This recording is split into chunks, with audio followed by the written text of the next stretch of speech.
Of course.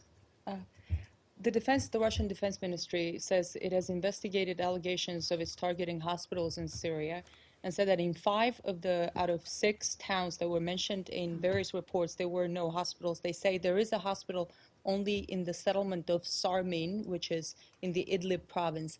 Last week, John Kirby told us that the U.S. had operational intelligence that Russia had hit a hospital. Which hospital exactly did he mean? Was it the one in Sarmin? So thank you for the question on that.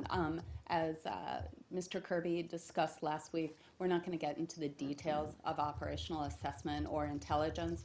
We stand by his words. Can you really offer no details on the hospital that the U.S. accuses Russia of hitting? We're going to stand by Mr. Kirby's words. You're not even going to say where it is, that hospital that you're saying Russia hit? What we're saying is that we have seen information that Russia is targeting civilian infrastructure. But and we would point you to the Syrian NGOs on the ground, as well as open source reporting on that. He spoke about a specific hospital in Syria. Where exactly is it? What details can you offer about that hospital? Again, I'm not going to get into this sort of detail of operational assessment for this. Maybe you should speak to the Russians on their targeting. Well, actually, they have. Clearly, either she or her colleagues have spoken to the Russians about it, and they say that you're wrong. Okay?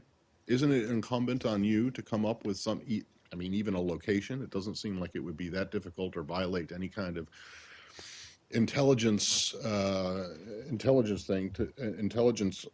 sources and methods to say where exactly it is that you're talking about when you make the accusation.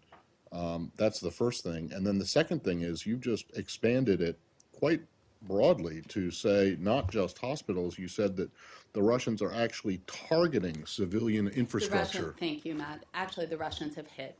Thank you for the Are they targeting? No, they've hit. And okay, so they're not targeting civilian infrastructure? No, and thank you for that. Ma'am, well, details are especially relevant. This morning, the Russian Defense Ministry has released images and video of the hospital in Sarmin, which was allegedly hit by Russia. And these images, they show the building of the hospital, which doesn't look like it was recently bombed. I printed them out just in case you haven't seen them. I can show them. Can you see why it's important for the U.S. to show its evidence of the alleged destruction of a hospital by Russia? How about this? I'll take your question. If there's information we can share, we'll get back to you. Okay. Can we go to Malaysia? I'd be happy to. Thanks. I thought you might.